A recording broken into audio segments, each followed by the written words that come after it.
Welcome to Roll for Crit Spotlight. I'm Jonathan Estes. And I'm Will Keeler. This is a brand new segment that we're launching in which we will be inviting designers and other members of the tabletop gaming world to talk about their experiences and the industry itself. Will, how are you doing today? Excited to launch this brand new show? Oh, I'm very excited, and I'm hopefully our audience will be excited too to hear from these people and all their interesting and knowledge, and see if we can pick a little bit from their brains. I think that we will do that. Our guest today is the designer of Spell, the RPG, which recently had a successful Kickstarter campaign for his company Whimsy Machine Games. He also worked over at Space Goat Productions, where he was the lead designer on both the Terminator and Evil Dead 2 board games. Taylor Smith, thank you for joining us today. Thank you so much for having me. I'm really excited and very honored to be your first guest. Yes, you should be. I mean, maybe you shouldn't be that honored, honestly.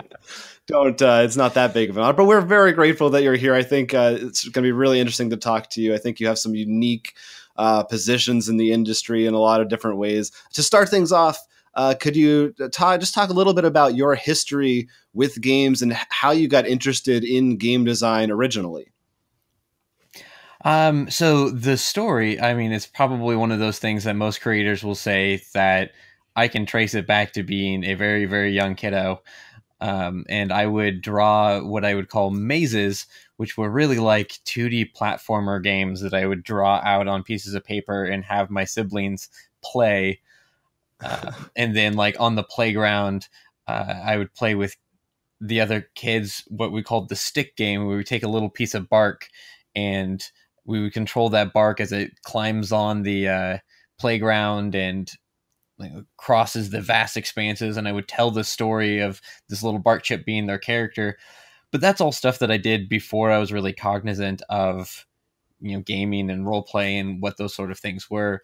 It wasn't until after high school that I got back into gaming when a friend invited me to a Changeling the Lost LARP. Oh boy.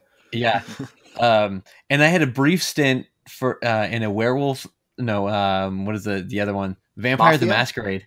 Oh, It was a Vampire the Masquerade LARP, and I was like 13 years old for like a couple weeks, and that was a mistake. And 13 years old is too young for a Vampire the Masquerade LARP. That sounds potentially traumatic. Yeah, it was that kind of put a taste in my mouth, but like it was a good experience, I think. And like coming into Changeling and having Changeling be a little bit more of a positive experience, it was a great experience. I loved the LARP and the LARP format. It was very communal, very like community focused, very collaborative, and that was a lot of fun. But World of Darkness is draining. It is such a dire focus for a setting. And so that's kind of what's in the back of my head now when I design games. Now, I really like to create worlds that people can feel positive and good in, and not just like everybody's trying to kill them all the time or worse.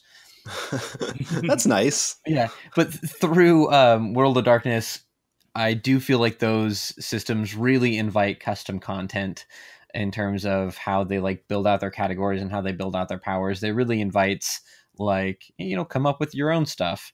So I started doing that. I started writing like little modules and like custom character options and stuff like that. And that just grew and grew and grew until I made Spell.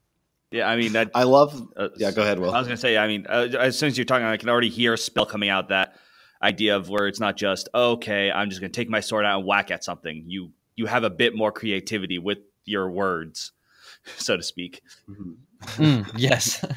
Yeah, I love you talking about as a kid the mazes and playing outside. It reminds me of, I know when I was a kid, I did a thing that I later found out apparently a lot of kids did, where you would look out of a car window. Are you aware of this thing? And like you're running alongside the car.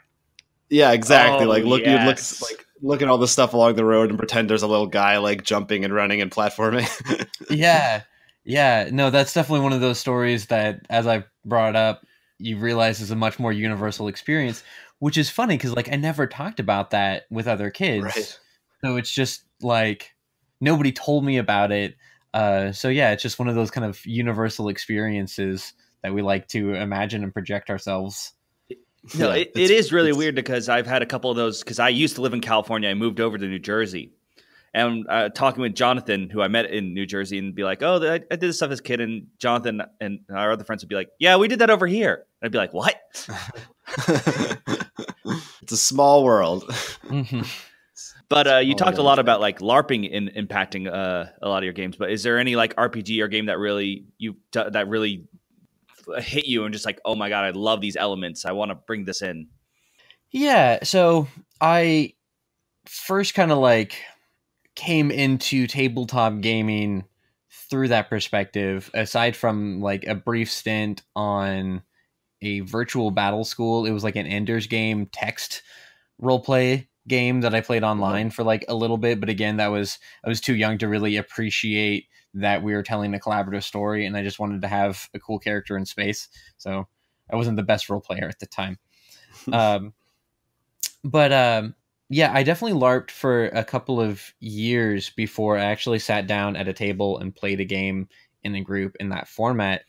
And I think that really kind of influenced me, and it influences my perspective of game design, because I feel like a lot of game design looks at D&D as this just like thing that appeared whole cloth and invented tabletop gaming.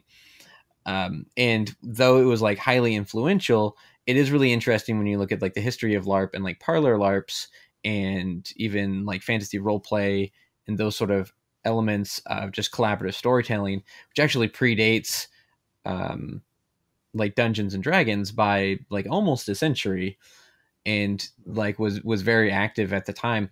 And so I think that collaborative storytelling focus instead of like battle simulation focus, that because like Dungeons and Dragons came out of the wargaming like history of games, which like also has a long and storied history.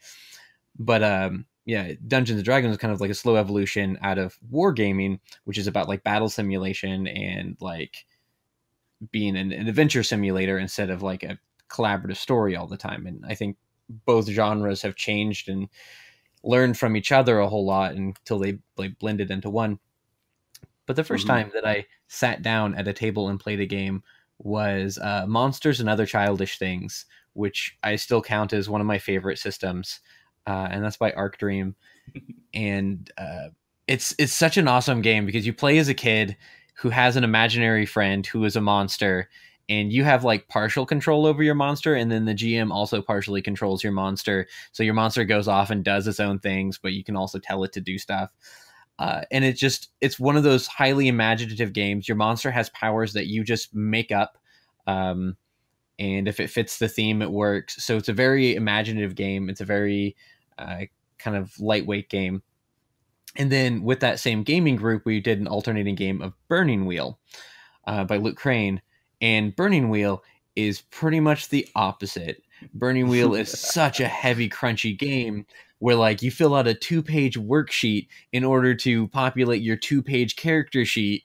It's got so much, and we didn't even get into all the mechanics throughout the course of our 2-year-long campaign or something. But it was such like a wonderfully put together system, and I love how it's organic character growth, and like you do level progression by just using your skills, and success and failures are both rewarded as character progression.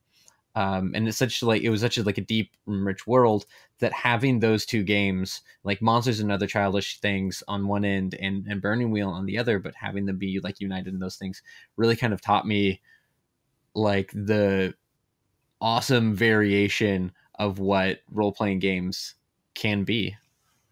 Yeah. Do you have, it sounds like you tend to prefer the role-playing storytelling aspect a little to the pure kind of combat wargame experience. Is that accurate, or do you try to blend them a little bit more?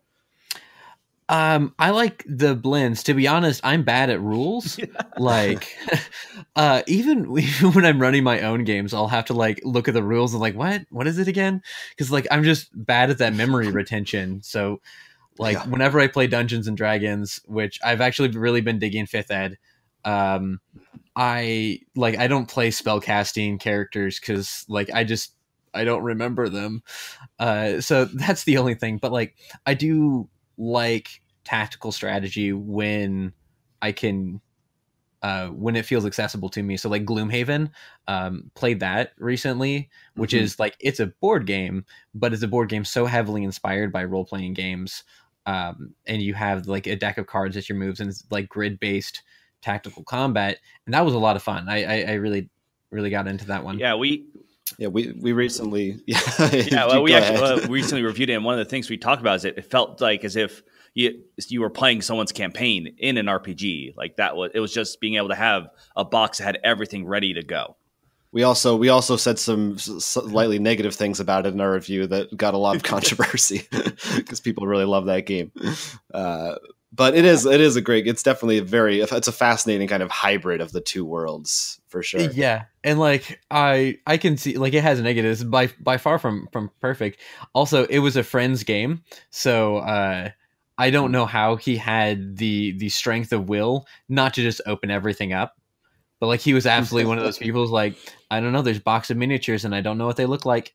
Like, how can you not just open those boxes? Oh yeah, all those legacy games. I just see some of them that have been on the shelf because we haven't been able to get all the same people together, and we're just like, I want to know what's in you. Yeah, tell me your secrets.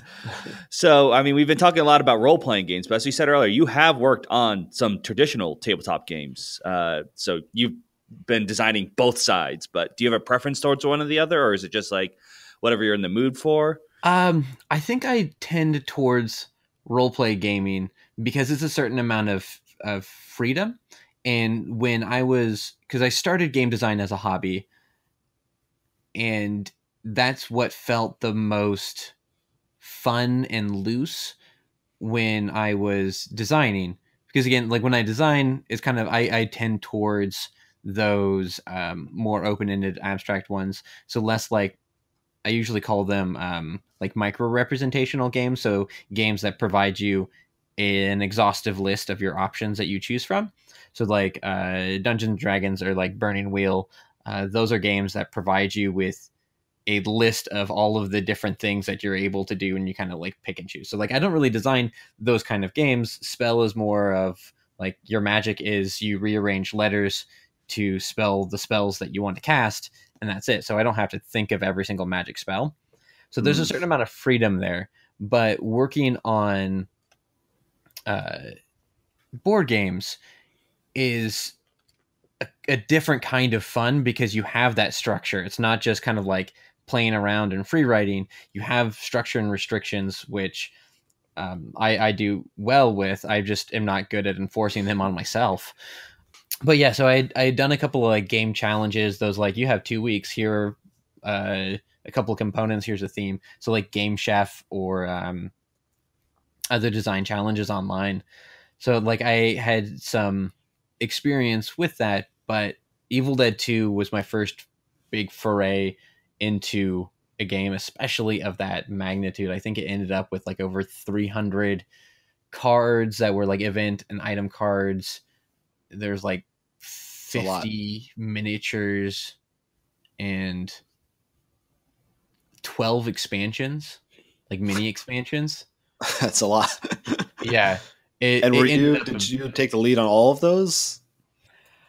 Yeah, so I was pretty much the only game designer. All right. And when the game was announced, so like between when the contract was signed, when the contract was signed to get the license for it to when we launched the Kickstarter was about 6 weeks. And I had done the bulk of the game design in that time. And so I thought that was normal. I was still working my regular full-time hours at Space Goat as a project manager for the other work that I had to do at Space Goat, like talent representation and editing and stuff like that. So Evil Dead was pretty much on the side, and the idea was like I was going to be like compensated via the Kickstarter for it. So that was something that I poured myself into. I was like working like 80-hour weeks. There's like a couple like all-nighters, but I was going to local gaming stores like almost every night to play test it and tweak it and refine it. And when I started talking to other industry professional, something that I hadn't really been able to do because I hadn't gone to gaming conventions before that. Pretty much everybody that I talked to was like aghast. They were like, you did that in that amount of time. Like that's like how? Like most games take like 6 months, not 6 weeks. And I was like, that probably would have been better for my sleep schedule and mental health. For sure. But yeah, I was, so I had a couple help from like some playtesters and a couple of the people who'd give me feedback. And the more that I talked to people, they were super like helpful with advice. But for the most part, yeah, it was me making the games and the decisions. And then for the expansions, there was a lot of pressure from above as we like hit stretch goal to come up with new content. So as I was being asked to, like I'm being told like we need more stretch goal content. You need to come up with more stuff for stretch goals. That's when I'd be like, I don't know, you drive a car around. Like, I don't know, you're stuck in the cabin and have to kill everybody. And so like ultimately, like I'm proud of how everything came together. Even though, from my understanding, I'm no longer at Space Goat Productions and haven't been since December of last year. So my knowledge of the situation is no longer, like I no longer know what's going on inside the company, but from their public postings recently, it does sound like the game may not be published, which is really heartbreaking for me. But like also I know for all the fans who are super excited about it. I want to get into that stuff for sure with Space Goat, but let's start with, I mean, like you kind of came from this background of role-playing design and stuff. How did the relationship with Space Goat get started, and what has your experience been kind of working for a larger company like that versus now as an independent designer? So game design was always a hobby, right? And something that I'd been doing for a while. I worked at Space Goat for about 6 years. So I started when I was 20. I was still working 2 other jobs, like retail and a print shop, and going to like a community college to finish up my associates. And so when I started going to Space Goat, it was like 10 hours a week as an unpaid intern for like the first year. And it was just in addition to 2 other jobs that I was working and finishing up school. But after like the second year of Space Goat, I was a part-time employee. So I was able to eventually drop one of the other jobs. And by the 3rd year, I was Space Goat's first full-time employee. And I think that's something that is not something that was really ever clear, is that Space Goat only had a handful of employees at any given time. And so once I was full-time at Space Goat, I was able to drop the other jobs. I had my associate's degree. I actually had applied to university to finish up my bachelor's, but I thought like, hey, I wanted a bachelor's to be, I was going for like comic book editing because I love comics, I love stories, and I love art. I just realized that I'm not very good at making them. So I wanted to help facilitate other people to make stories that I might not have been able to think of on my own. And it's still kind of like a theory that I bring forward into Whimsy Machine, and why for Spell I wanted to bring in a lot of other illustrators, and for eventually the second volume of campaign settings, bring in other writers, because I want people who tell stories that I can't tell, because there's only so many stories that I can tell and I'll get bored of them. But yeah, so I started Space Goat full time and worked there for a few years. But Space Goat was a talent representation company. So what that means is we represented artists from around the world and helped them get jobs at like Marvel, DC, stuff like that. So my main client was Dark Horse. So I worked with the Dark Horse editors as a project manager on like the Halo comics, the Mirror's Edge comic, that sort of stuff.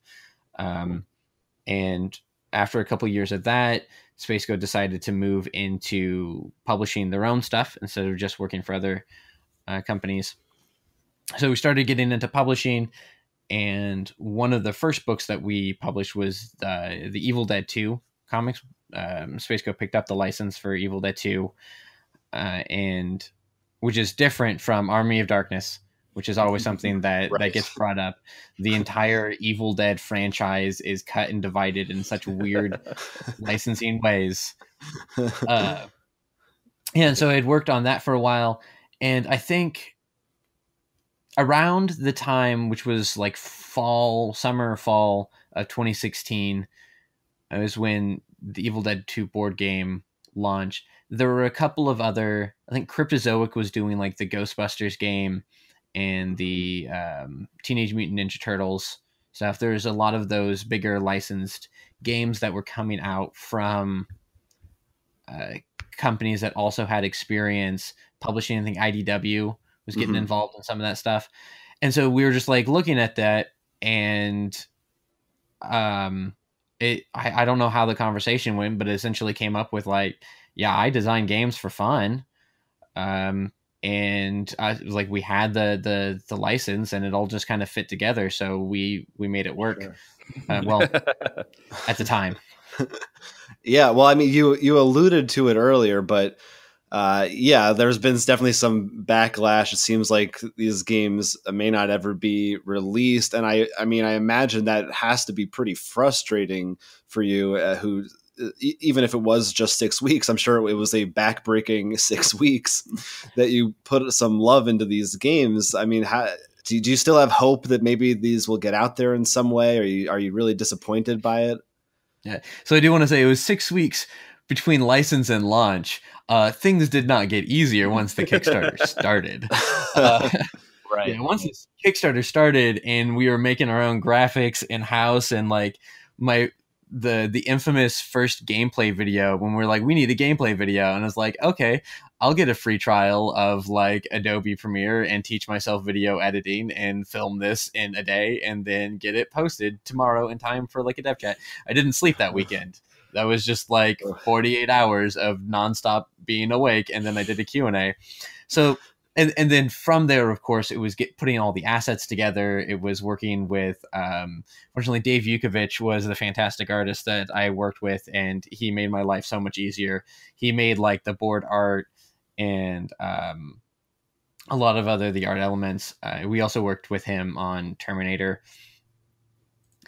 And so that's when it kind of turned into project managing, with game design just kind of on the side to tweak. And because of course there's always, when you're dealing with that many cards, you're like, okay, so the shotgun ended up being a little bit too powerful, so how are we going to incorporate this, tweak that sort of stuff. And then design for the expansions ended up going for about a year afterwards, which became really difficult because the license for the Terminator was picked up in, I think, December. So that campaign was launched like January, February of 2017, and like Evil Dead wasn't done, and it certainly hadn't been shipped. So I had found myself in a situation where I was working on 2 games at once, still in addition to those full-time responsibilities that I needed to do at Space Coast.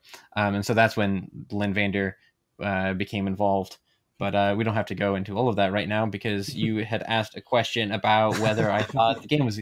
Okay, I had to backtrack there for a second. Get there however you need to get there. I am really hopeful. I think CLC, the licensing people who like we got the license from, who they're intermediaries between Studio Canal, they're really cool, and they're really passionate about their properties, and they really want to see their properties do well. And the way that licensing works is that license expire. So if the license expires and goes to another company, or another company wants to, pick it up and publish it, I think that would be fantastic. And I would love to see that happen. I feel like I poured a lot of myself into, especially Evil Dead. And like when I left the company, the game was functionally done. It was ready to go to manufacturing. and so like the assets all exist. And I mean, somebody could probably go through the Kickstarter updates and reverse engineer the game just from all the like art and cards and proofs and like everything that was shared. I believe there is a print and play somewhere out there for the Terminator. Is that right?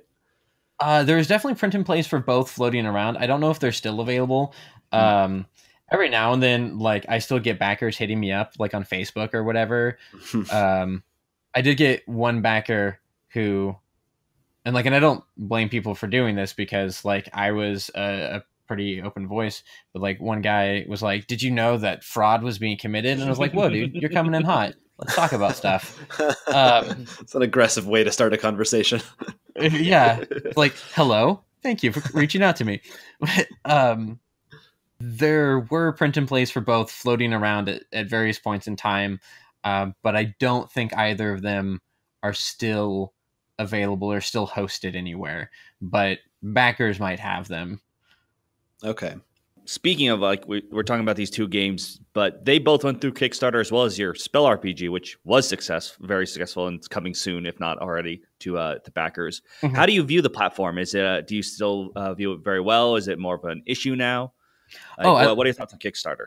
I love Kickstarter. I think it's fantastic, and I just read an article that they recently did this. They're like launching this program called Quickstarter, which isn't any different, really. Like it's not a different site, but like it's a set of rules where you do like a small project, like no advertising, video shot in a day, like the small projects that Kickstarter was ostensibly launched for back in like 2009, I think.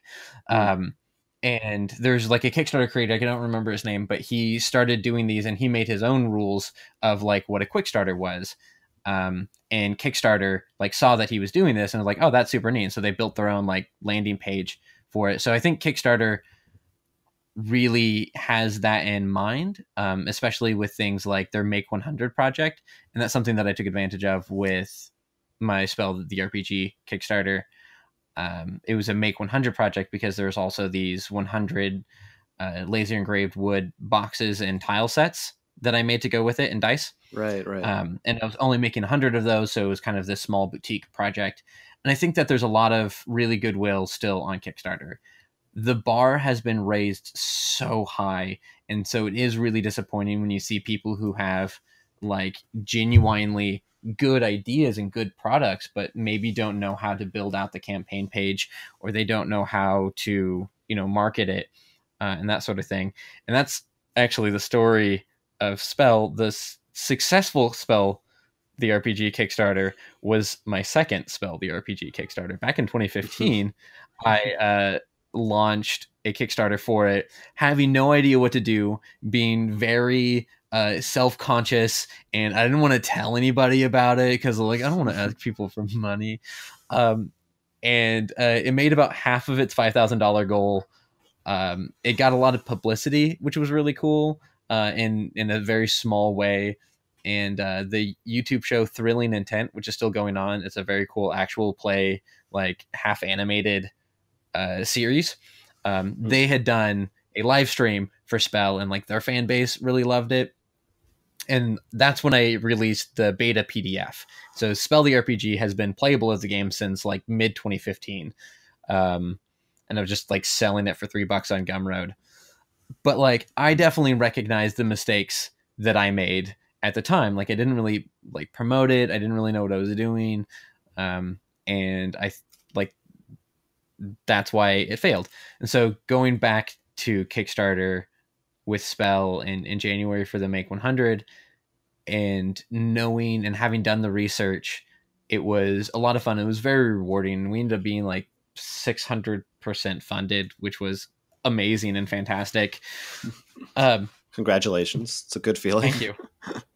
I do feel like, especially in gaming and especially with licensed games, the environment is really changing. And I think that's been seen. I don't know if like Evil Dead 2 and the Terminator together made $1 million public facing on Kickstarter. And that's not including things like backer kit and pre-orders and stuff like that. But so those were, pretty big projects, and they were pretty big licenses. And I think stories like that, when those Kickstarters happen, but the games don't get made, I think it does sour people's experience. And I think Kickstarter at the time, especially, was being really sorry. I've got like my two cats are like deciding to fight right next to me, and so they're hissing and spitting at each other. So that's okay. I also have two cats, and they sometimes do the same thing. So yeah, one of them was being very sweet and on my lap until like I moved. He got up and then went and picked on the other, and I was like, "Why are you gonna be a bully?" Yeah. So there is like I think it was IDW. I'm really bad at remembering names of things, but the Legend of Korra Pro Bending board game that came out. Yeah, that was IDW. Yeah, IDW. That looks so cool, but it was kind of a sleeper hit on Kickstarter. And like the Walking Dead, which had every reason to be like an enormous success. I think that was one that like funded, and then their funding started dropping. Like they were losing money for a period of time. And it's just like wild to see these like huge projects and huge companies. And I think a lot of backers and a lot of the community is a lot less trusting for company projects with big licenses and stuff like that. And it's not to say that the companies aren't like allowed to, but I definitely found that my experience as an independent designer saying like, hey, my name is Taylor, my Kickstarter account is Taylor Smith, my name, and all of my updates are written personally saying like, hey, how's it going? This is what I've been up to. Mm-hmm. Yeah, it's a much different experience than, when updates sound like company PRs. Yeah, I mean, as someone who's backed a lot of Kickstarters, I think part of it also just comes to the fact that, when looking at you, like, as you said, independent name versus like if you see IDW, you're like, well, this probably is going to hit the shelf no matter what. When your thing is like, this might not, and this is a cool idea. So I want to make sure that I'm a part of this small experience, which can be a big deal. But speaking of licensed games, we had a talk, me and Jonathan were talking a while ago about horror in board games in general. And like, if you do take a license like The Evil Dead, and how it's a little bit harder because like when you're in a movie or actual video game, things are usually like live and real time. So, there's no waiting. When in a board game, usually it's turn-based, so you have time to think. Do you think a board game has the chance to be scary, like in the sense of a horror, not just like have like Cthulhian minis or horror-looking monsters? Do you think you can actually capture that in a game design? Oh, absolutely. Horror is one of those genres that I never thought I was a big fan of until like well after Evil Dead. I kind of looked back, and I've always said like, oh, I love movies, but I don't really get into horror movies. But I realized what I was saying is like, I'm not crazy about slasher movies. Mm-hmm. And I think that's kind of a cliched thing to say at the time. But I think there are so many different ways that you can build fear and that you can build tension that aren't like jump scares. So like, no, I don't think you could build jump scares into a board game, though. Now that I've said that, I really want to just have like canisters with snakes that pop out or something like that in board game design. Right? Like now that I've said that, but I think there are a lot of ways that you can have tension, and like I don't want to throw shade at other games, but like Betrayal in the House of Hill, like Arkham Asylum or Arkham Horror, like I love those games, but I don't think that they are horror games. I think there is tension to them. But a lot of times they have these like kind of actiony elements, and it's kind of I really like cosmicism, right? This philosophy that Lovecraft kind of played around with, and I feel like this is going to be a horrible snobbish thing to say, but I feel like most Cthulhu mythos totally misses the point, because it's not about taking your shotgun and driving up to Cthulhu and shooting him in the face until he's dead, right? It's about Cthulhu being so vastly huge in comparison that like you literally don't matter. Like the things that you're running around doing is just you trying to reconcile with the madness of something happening around you, and like you can't do anything about it. Like a lot of Lovecraft stories were just about witnessing something and then being driven crazy by it. And I think you can capture that experience, or like in terms of like other existential horror or other sort of tensions, that fear of failure and that idea of when you can dismantle trust. And these are some of the things that I wanted to include in Evil Dead 2, but like also Evil Dead is comedy horror, so it's also a romp. Sure, yeah. But there are some things where like it's a cooperative game, but I always called it cooperative with a twist, because it wasn't like a secret betrayer game. Because if somebody betrayed, like if somebody became a Deadite, you could see it and you knew it, but people could also be self-motivated. So you kind of have this tenuous sense of trust where you have to work together in order to win, but it dismantles that bond of trust and that like reliance. It makes you question that. So it takes away your security. And I think that's what good horror does. It takes away your security that, and this is something that kind of Betrayal does, even though the haunt system is a little randomized. In Evil Dead, you can see when Deadites are closing in around somebody and you're like, oh, they're probably screwed. I'm going to let them take care of that on their own and barricade this door between me and them. And yep, let's just hope we can make it without them. So there's this very kind of like slow motion watching bad things happen, seeing them coming, with a good mix of like random event driven bad things. But I did try to make a lot of the random event driven things to be like when, like if something happens, sometimes it's just like everybody gets attacked, but sometimes like it introduces an element to the board which you can now see and react to. And it's like when you get a big bad on the board, like you see it there, you see it coming, you see it moving around, and you really just have to look at your space available, see it closing in. And I think those themes of like claustrophobia, of like lack of security, of tension, I think that's where the horror comes in that format, as opposed to like movies, where you can just kind of like frighten somebody with a timeline. I think you make a lot of really interesting points. It's like a different kind of, I think tension is the right word, where what you're afraid of could be a bad dice roll, or it could be that you're even in something like as simple as like Pandemic, there's like a fear of what card you're going to draw up next. There's suspense in that, even if it's not quite the same kind of thing you'd think of from like Alien or Evil Dead or something like one of those kinds of movies. But yeah, that's really, that is interesting stuff to think about, especially in adapting licensed properties. You also, I believe, were attached to potentially work on a game based on Wet Hot American Summer. I know maybe you might not be able to talk a lot about that, but if you could speak to maybe a little bit of that and just your process in general of adapting a licensed game for a game design. How do you go about that? From horror to comedy. Yeah. From comedy horror to comedy. Yeah. So, and yeah, I thought that was funny too, because I believe in the first video that you talked about Evil Dead 2, you also talked about Wet Hot American Summer, because I think the licensing rights were being moved around at the time or something. Mm-hmm.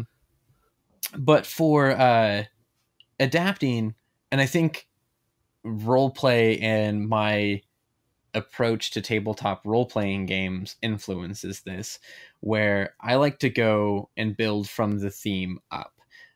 So for Evil Dead, my goal was not to recreate the plot or recreate the motions of Evil Dead, but to kind of like distill it down and kind of identify what are the elements, what are the thematic elements, the basic, like when people are sitting around, what do they feel that feels like Evil Dead, and then build it up from there. And I think what I ended up with is what kind of feels like a procedurally generated Evil Dead movie, which kind of like, there is this one scene where the chainsaw has a chance of breaking, and you need to take it to the woodshed or the work shed to repair it. And so like the repair is you roll the dice, and if you get the success, then you repair the chainsaw and you can continue using it. And so there's a scene in one of the playtests where a player like was just mowing away the deadites, then chainsaw breaks, they go to the work shed, and then they just keep trying to repair the chainsaw, but they're failing their role, and deadites are closing in, and they just get surrounded. And that tension of like turn after turn, just trying to fix this chainsaw as enemies are closing in on them. And then finally at the last minute, like taking a hit, repairing the chainsaw, and then carving their way back out again. Like that was such an iconic horror movie moment. It didn't happen in Evil Dead, but it feels like it could have. Yeah. And I think that was kind of like the success. And with Terminator adapting that, like Terminator is ultimately a chase movie. Like when you watch it, like most of it is just, it's the Terminator chasing Kyle and Sarah. And so to have that tension of, you know, this near unstoppable force, and that was kind of like the idea of making it asymmetrical, where one person is playing Skynet, one mind is in control of all of these forces, and just applying pressure, and humans are much weaker, but they can communicate with each other, they can plan with each other. But of course, as they communicate and plan, there's like this metagame of the more openly they talk about their plans, the more the Skynet player can just like sit and smile and like, go on. So like having those theme first kind of like, oh yeah, and it's a time travel movie. I think if you do Terminator and you don't do time travel, you're missing out.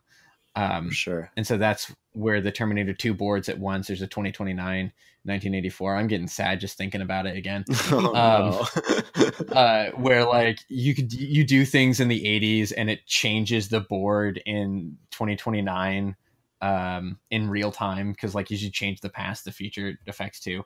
So like those were the elements. Like it's a chase, it's intense, it's human versus machine, so it's like squishy but clever humans playing against this one omniscient superpower. That's kind of what I wanted to recreate with the game. So like, no, if you play Terminator, the official board game, it is not going to recreate your favorite movie, but you can watch you can watch Terminator and get that experience. Mm-hmm. Since this is interactive, you kind of need to explore those feelings without necessarily walking through the plot. Wet Hot American Summer is obviously a very different kind of movie. And that was kind of a funny story, because one of the people at CLC, it was her favorite movie, and she called me personally. She called me on my phone number, and she was like, we just got this license. And it's really funny too, because like CLC has this library of like mostly 80s movies. So they have like a couple of the Halloweens, they had like Nightbreed. So like a lot of those like 80s movies, and then also Wet Hot American Summer, because that was like, she loved that movie so much, she got the license for it. And then like she called me and she was like, I want you to make this game. Like I'm happy with what you've been doing. I really like the way that you've been like designing games and the way you talk about games, because we talked about them pretty open, like talked with our licensors pretty openly. She was like, I want you to make this game. And so I was like, okay, I'll go watch the movie, because I hadn't seen it yet. So I watched the movie, and it was so great, because I was with like coworkers and our like partners and friends and stuff. And it was pretty divisive. About half of them hated it. A couple of us really enjoyed it. And a few people were just like, what did we just watch? Which was such a fantastic experience. That was what I wanted to capture, that completely like off the wall, like pottery crashing sound off screen.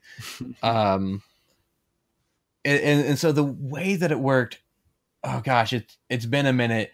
But the way that it worked is like you had like trading cards that looked more like baseball collecting cards, but it had all the different characters on it. And it was more of like it was almost more party game format, where it was like you played in a group and you just essentially try to pair different characters in crazy situations with each other. And you can play like drama cards on other people's stories, and you just interact with each other around the table in these weird ways. And the idea is like you tell a story that is just ridiculous and funny and weird, and like it's a good way to pass like half an hour. One of the things that I was really happy about, like I wanted to lean in hard to that aesthetic that they were going for. So I wanted the board game to be like classic Monopoly dimensions. So the box itself to be long, flat, wide, and have just like random bits in it. So like, and just like look distressed. So it looked like one of those games that you just find in your grandparents' cabinet, right? So like it has a couple like missing, like a couple of dollars, and it's got like a few meeples that don't go to anything. It has a pair of dice that you don't use for the game because it would be a card game. And like maybe you don't even have holders for the cards, so you open the box and the cards are just loose in there, and you have to like pick them all up and like shuffle them together, because like that was the experience of like you're at camp, you pull that weird box because like at camp maybe there's I used to go camping a lot as a kid, and with like grandparents, and they would do the RV camping, and there's always like that rec center where you go to the rec center and they have like 10 VHS tapes, and like Monopoly and Sorry just kind of on, and like 4 different puzzles which are missing pieces, and that's their activities in the rec center. It's like that is absolutely what I want this game to feel like. I mean, as someone who's a big fan of Wet Hot American Summer, it sounds like that would have definitely captured the spirit very well. Yeah. What ended up happening is another company, and I believe it is the Devastator Press. Is that who you're referring? Yeah, Devastator Press. Yeah. They had been working on a project independent of the licensing company, and this was kind of like a weird thing because like they knew the creators, like a couple of the creators of the show, like of the movie, so like they kind of had this inside route, and they were working on something which was in it was based on their more role play centric, like comedy role playing game format that they've used for some of their other games, and that was going on like simultaneously. And they were planning a Kickstarter for it, and we were like the intention was to do a Kickstarter for it eventually. So we had talked about like joining forces, but like their timetable was a lot faster than what we were looking at, and they had a vision for the game that they wanted to go forward with, and like they were a lot more personally involved with the property, like knowing the people and that sort of thing. So ultimately they did their thing, and we told the licensors like we can't follow up a year later with a second Wet Hot American Summer Kickstarter game, right? Like that would be such a hard, like we don't want to compete against this own property, and it didn't really feel right, and frankly none of our games had been published at that point, so it was probably for the best ultimately that we didn't put another game on the docket. That game ended up coming out, and it sounds like it was pretty well received. I haven't played it yet, but yeah, I actually do have a copy of it. We have yet to play it either, but I've read through it, and it sounds like there's between the two games somewhat of a similar sensibility, at least between the adding the comedy into the games. But I do love your concept of just the box that you find and just being kind of a mess in there. I don't want to keep you too much longer. So I got a few more questions. I want to transfer into what you're working on currently.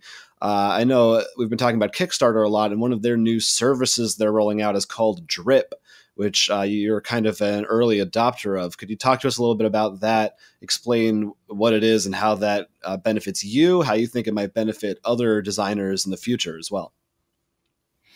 Yeah, so Drip is Kickstarter's ongoing subscription support service. So it's similar to Patreon in a lot of ways. It's just through Kickstarter. It's a different platform, though. It's just same company.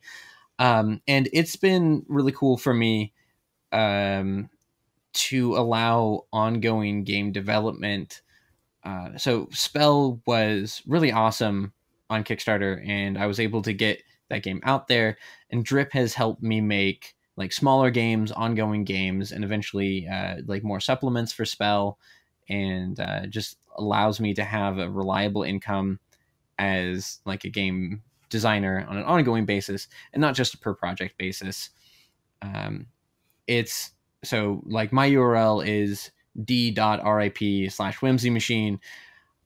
One of my biggest challenges has been, I think, helping people know what Drip is, because it hasn't really broken out, and it's not as ubiquitous as, you know, Kickstarter or Patreon, I think, is, at least in the communities. But the Drip, like the team behind Drip, have been phenomenal and awesome in terms of like their newsletters.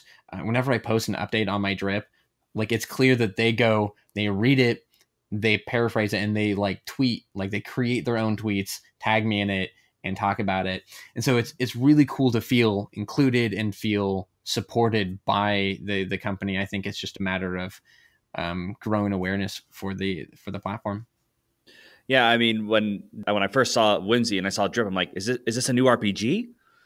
And then found that's how I discovered the site, and I was surprised. But what's also cool is you were actually working on a lot of things coming up, including like a lot of new additions for the Spell RPG and some things that you are still under wraps with. And I know a lot of them you need to keep quiet until there's an official announcement. But reading through Drip, your most recent update, I'm really curious if you could talk a little bit about Red Dog System or Boutique of Swords, because those just sound really cool. And it seems like you've done some world working recently with them. Yeah. So Spell is just about done. I'm working on like the final print proof. That's today's task and like the last couple of days task. So that'll be going to printer very soon.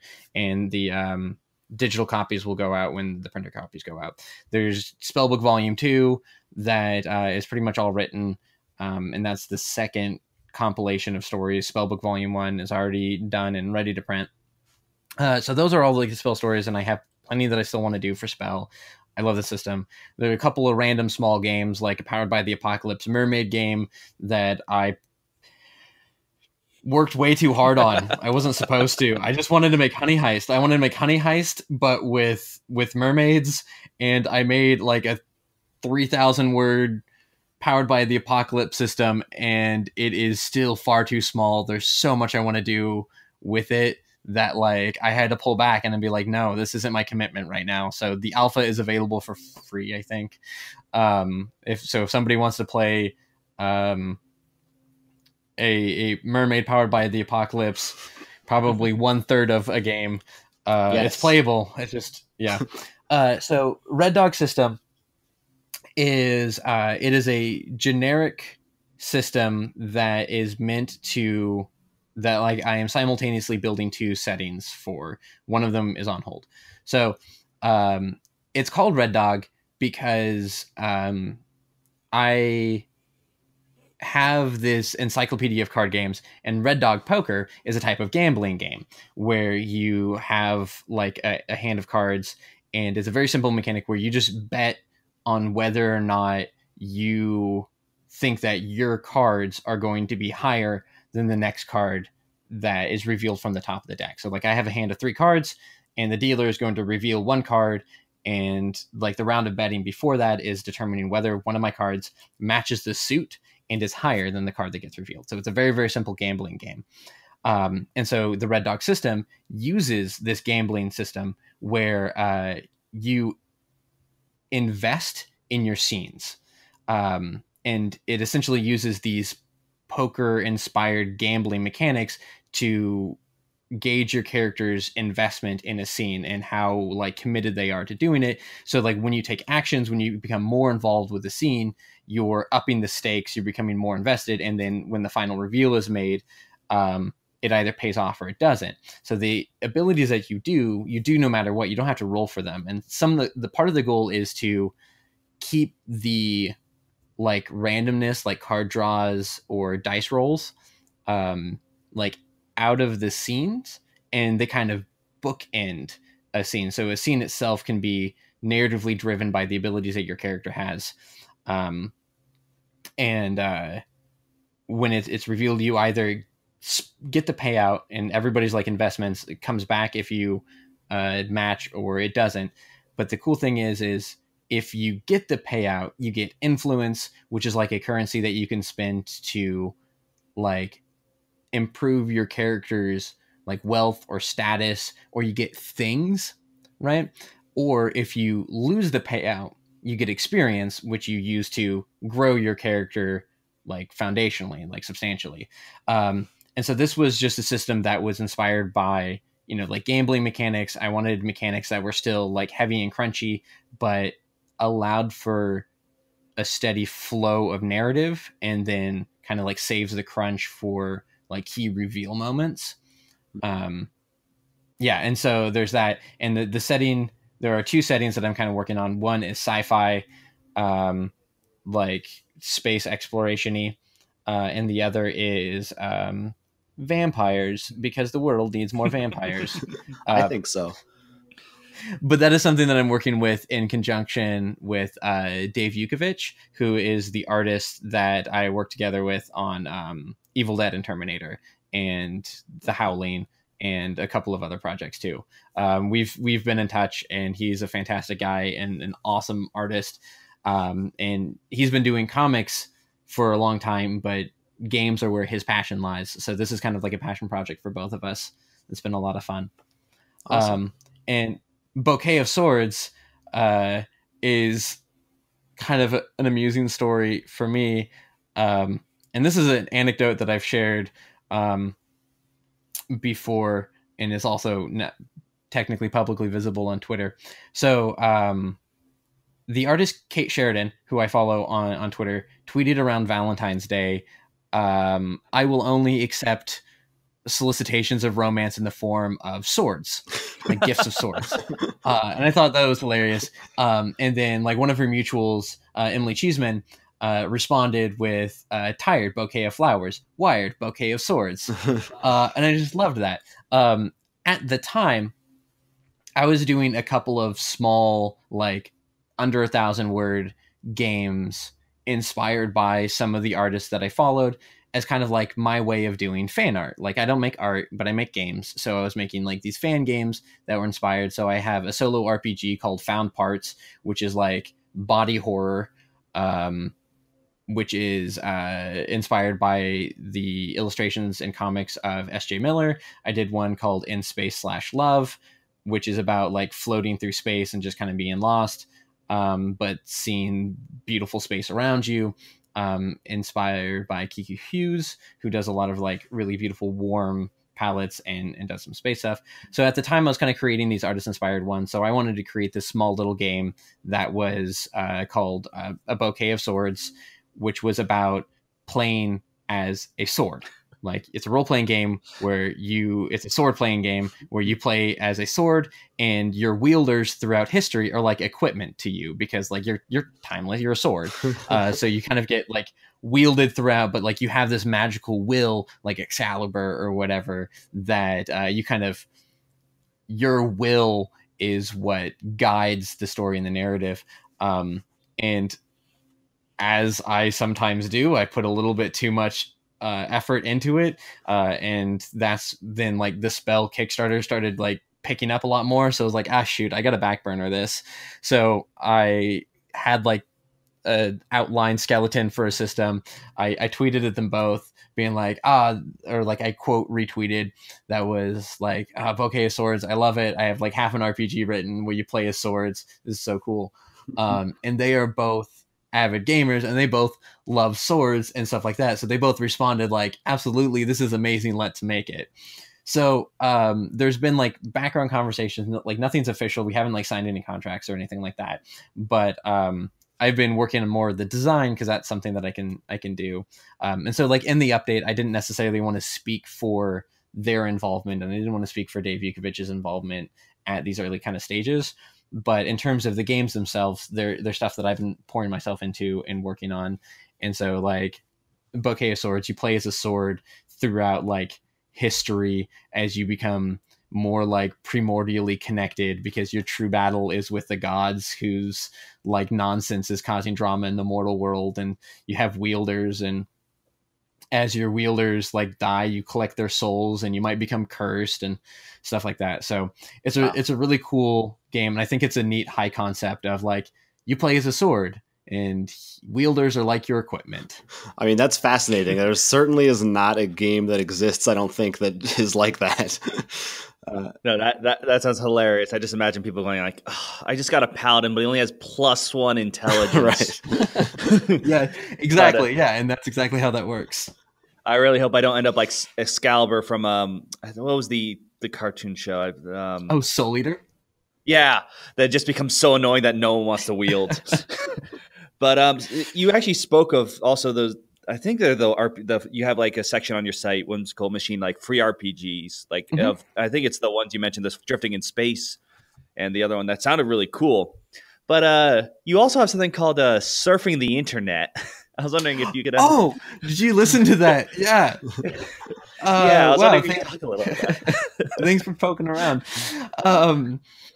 Yeah, so that was a thing that I recorded and just kind of like dropped on my website without announcing. I don't think I even like publicized it at all.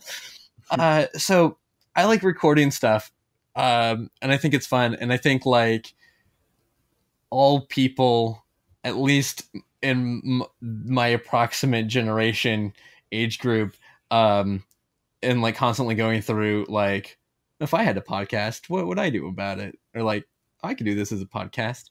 But when I was running the LARP forever ago, because the LARP that I joined, I ended up being staff for like 6 years before I stopped. But there is this NPC who was known as the playwright, and he was like this weird, tortured, like super powerful, but also like really vulnerable. Like his body was just like this desiccated corpse, but like his mind was still super active in a dreamscape. And he like wrote about fate. He wrote like this awful story for the players that like it was just writing a play for him. But there was fate and weird stuff involved. But they learned about this character through this mysterious record that they found. So there's a scene where the characters went through, and they found this record, and then they listened to the record. And I had recorded like this 3-4 minute long thing ahead of time where it was like record scratching, and like I had recorded this whole thing, and some of it like I deliberately chopped up so parts of it was missing to leave intrigue. And I just had so much fun making this chunk of audio, and the experience was just so like visceral of people in this dark room, because it was a LARP, and just like playing this like haunting recording. It just kind of stuck with me. So every now and then I like to play around with stuff. Fast forward several years. I found I read a lot of stuff on Project Gutenberg, because I like reading, but I don't like paying for things, and I don't like stealing. So I read a lot of. Yeah, I like reading stuff in the public domain, and I happened across this thing from like the early 90s, I think, early to mid 90s, that was called Surfing the Internet, and it was like this manual on how to use the internet in like from the early to mid 90s, and it was just kind of hilarious. So I was like, I'm gonna read this, I'm gonna record it, I'm gonna read it, and it's gonna be like my little audiobook version of this super dated account of the internet. And then I just got some like public domain music, I think, that I put in the background, and did some other like sound effects, just messing around in Audacity. Today I'll travel to Minnesota, Texas, California, Cleveland, New Zealand, Sweden, and England. I'm not frantically packing, and I won't pick up any frequent flyer mileage. In fact, I'm sipping cocoa at my Macintosh. My trips will be electronic, using the computer on my desk, communication software, a modem, and a standard phone line. I'll be using the internet, the global network of computers and their interconnections, which lets me skip like a stone across oceans and continents and control computers at remote sites. I haven't visited Antarctica yet, but it's only a matter of time before a host computer becomes available there. And so I just made this fun little recording that was really for me, but since it was done anyway, I put it on the internet. And yeah, I love that you found it. That's embarrassing. Yeah, awesome. I just went to it, so I'm like, oh, this cool RPGs, and oh, what's Sinjin? And all of a sudden, dial tone. I'm like, what the? Yeah, it is not necessarily a pleasant listening experience, but it's weird, I guess. I don't know. I like making weird stuff sometimes. Weird is good. It's what makes more interesting things instead of the same Call of Duty coming out every time. The Ninth Cthulhu game. Yeah. This month. Yeah, that's awesome. Playing with audio is something I enjoy as well, so I can appreciate that. We are going to wrap up right now. Just a couple more kind of lightning round questions for you. The first one, is there a current trend in the tabletop games industry that you're particularly excited about, or one that you're worried about? Either or, do you have an answer for one of those? Yeah, so I'm part of a online community called Off the Table. They do streaming and stuff like that. And one of the things that we endearingly call is hashtag hipster RPG bullshit. But like free-form RPGs, like abstract LARPs, games that are like, so like Dread, where you play Jenga to collapse the tower as the horror, or like games where like 16 Candles, where you're like literally blowing out candles, stuff that's getting weird. We have a video on 10 Candles on our channel as well. Yeah, 10 Candles. Yeah, 16 Candles is something very different. Right. Different. Yeah, so like the acceptance of things that are super, super weird, I love it. I love how it not only has this space, but I feel like it's changing stuff that's more traditional. So I love that. Yeah, big fans of that stuff as well. We loved 10 Candles. And then finally, can you recommend one game either that you're playing now or a game that you just think more people should be playing?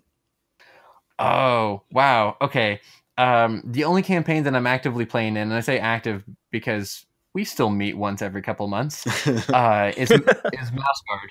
And I love Mouse Guard. It's like Burning Wheel, but light, and also you play as mice. It's such a heartwarming and good adventure game, but it hits all those serious notes. And then I'm really into pastoral RPGs. So things like Ryutama and Golden Sky Stories.